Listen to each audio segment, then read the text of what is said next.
Hello everyone, welcome back to my channel.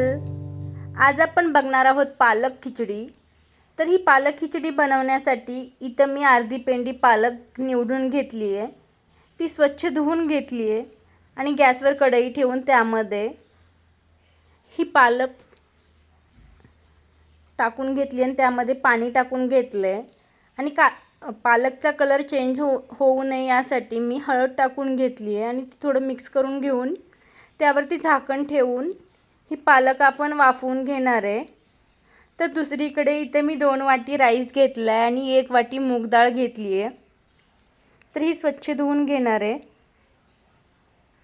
तर इकडे तोपर्यंत पालक चांगली अशी वाफलेली आहे. ही पालक थंड झाल्यानंतर आपण मिक्सरच्या भांड्यामध्ये काढून मिक्सरला आपण हे फिरवून घेणार आहे. तर आता खिचडी बनवण्यासाठी मी गॅसवर कुकर ठेवला आहे, गॅस ऑन केलेला आहे. त्यामध्ये तेल टाकून घेतलं आहे. तेल गरम झाल्यानंतर जे काही तुमच्याकडं अवेलेबल असतील खडे मसाले ते टाकून घ्या. त्यानंतर मी 4 सुकी लाल मिरची टाकून घेतली आहे आणि अद्रक लसूण असे मी टाकून घेतलेलं आहे. यामध्ये अद्रक लसूण जास्तीचं टाकलं तर खूप छान टेस्ट येते. तुम्ही तुमच्या आवडीनुसार टाकू शकता. आणि ते थोडंसं मी आता फ्राय करून घेतलं आहे अद्रक लसूण. ते फ्राय झाल्यानंतर यामध्ये मी ही पालकची प्युरी टाकून घेतलेली आहे. ही पालकची प्युरी आणि मसाले मी आता थोडंसं 1 मिनिट कुकरमध्ये थोडंसं वाफवून घेतलेले आहेत. त्यानंतर जे मी राईस आणि डाळ स्वच्छ धुवून घेतली होती ती यामध्ये टाकून घेणार आहे. तुम्ही ही पालकची खिचडी एकदा नक्की ट्राय करून बघा.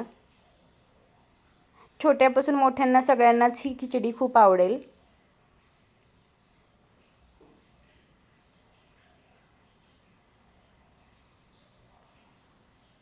आणि आता हे राईस टाकून झालेलं आहे तर मी थोडंसं मिक्स करून घेते. पालक आणि हे राईस डाळ सगळं मी आता चांगलं असं मिक्स करून घेतलेलं आहे.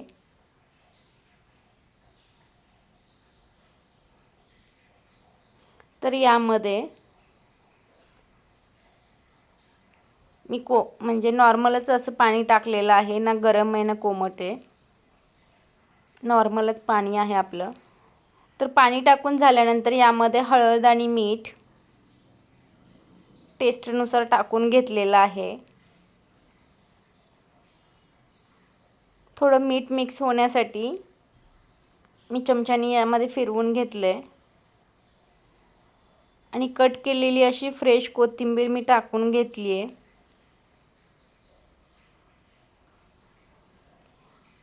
ही रेसिपी तुम्ही 9 महिन्याच्या बाळापासून ते मोठ्यांपर्यंत दिली खायला तर खूप सारे आवडीने खातील.